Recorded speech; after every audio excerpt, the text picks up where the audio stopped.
I spent this past week working on my monthly Patreon adventure, Blick Silverpin's Guide to the Plum Wax Kobolds. And usually I like to include some sort of extra something with the zine, whether it's a map or, in this case, a bunch of Kobold paper miniatures.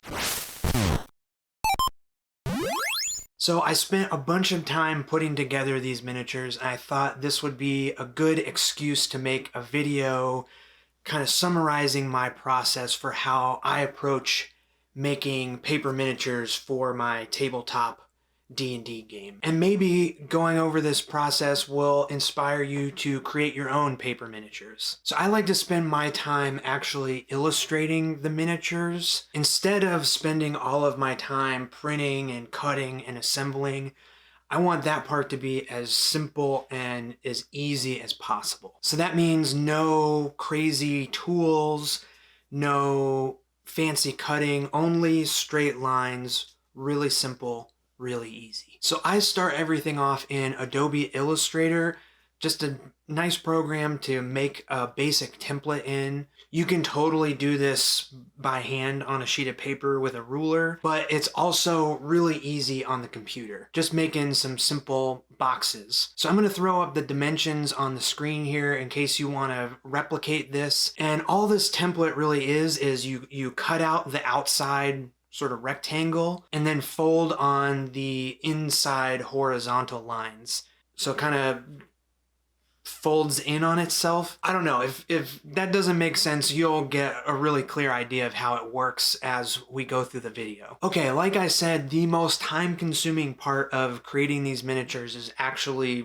drawing the artwork. I've jumped over into Photoshop. That's where I like drawing the most, but really you can do this with any program or with a pencil and pen and paper. How you draw the miniatures isn't important, just that you draw them and have fun doing it. So I like to start with really basic shapes, circles and lines, just to sort of figure out the pose of the kobold. And then I slowly add more and more detail. I erase and move things around. And really, because the miniature is so small, it's only an inch by an inch and a half, I'm trying really hard not to add too much detail to the drawing. And one thing I'm really focused on is the character's silhouette.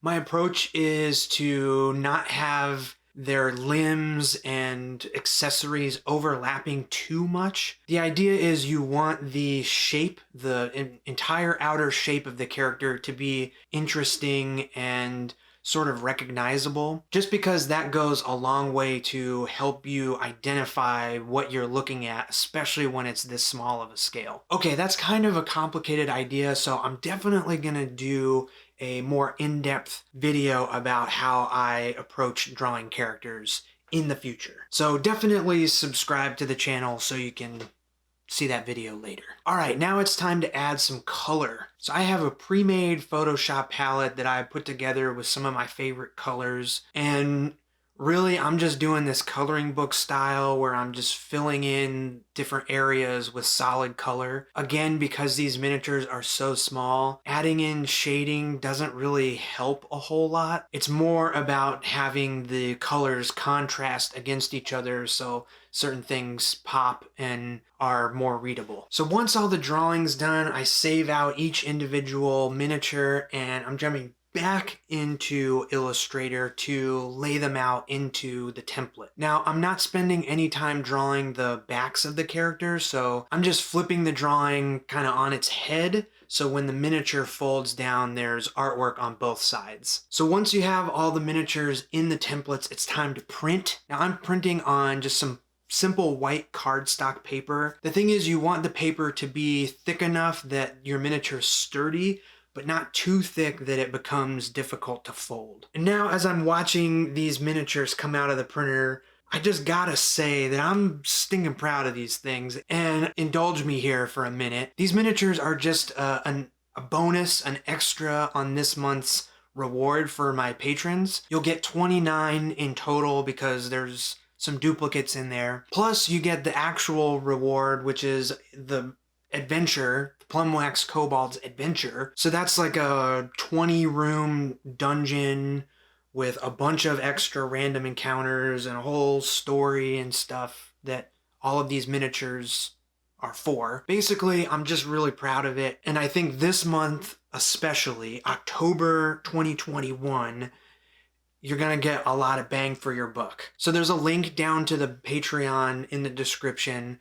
You can sign up for a digital tier, get the adventure and all the minis that you can print out yourself and assemble, or you can back the physical tier where I'll mail you the zine with the adventure in it, and it's going to come with color printouts of these miniatures that you can cut out and glue together yourself. But the thing is, you have to sign up in October because November is going to be a whole nother exciting adventure.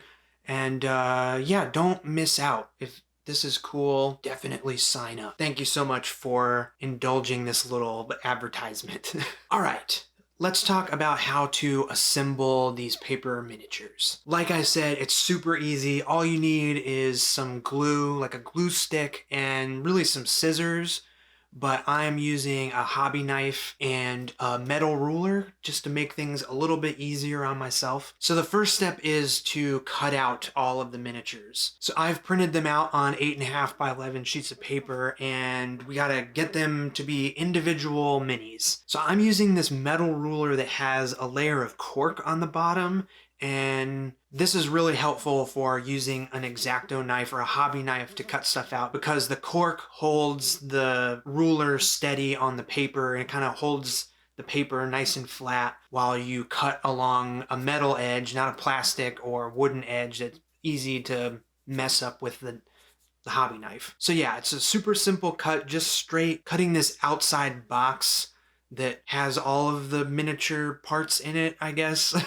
You can totally do this with a pair of scissors, but the reason I am using a hobby knife is for this next step, and that is scoring the miniatures. So basically all of the horizontal lines in the template indicate where the miniature folds. So instead of just going for it and trying to fold along those lines, what I do is very lightly with the hobby knife, just run it along the lines, just so lightly, like not putting any pressure at all, because we're not trying to cut through the paper here. We're just trying to tear it a tiny bit. And you can, if you listen closely when you do it, you can hear it sounds like ripping paper, only oh so slightly.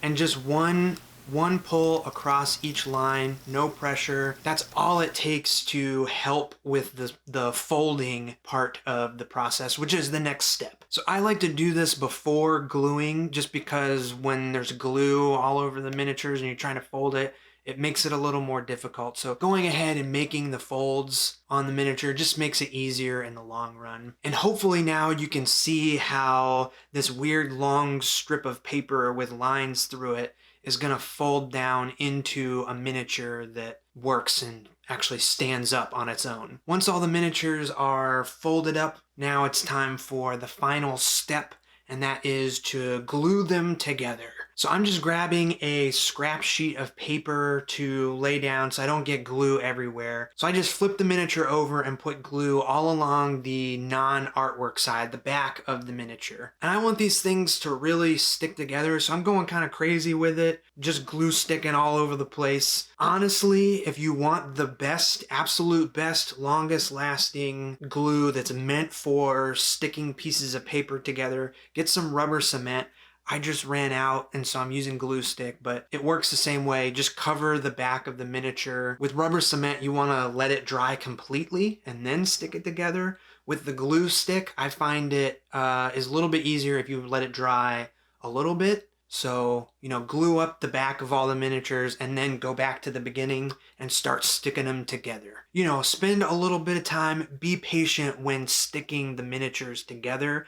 Line up the edges, get them all nice and even. A little bit of patience goes a long way to making these miniatures come together super nicely. So yeah, just repeat those steps 28 more times and you have yourself an army of Kobold paper miniatures. Okay, let me know what you think of this process. I really like making miniatures this way just because of how easy it is. Hopefully this inspired you to give making your own miniatures a shot, or at least got you to go check out the Patreon and hopefully get excited about the Flick Silverpin's guide to the Plum Wax Kobold's adventure.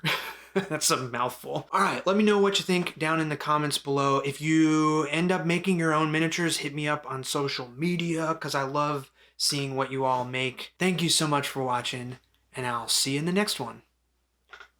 See ya!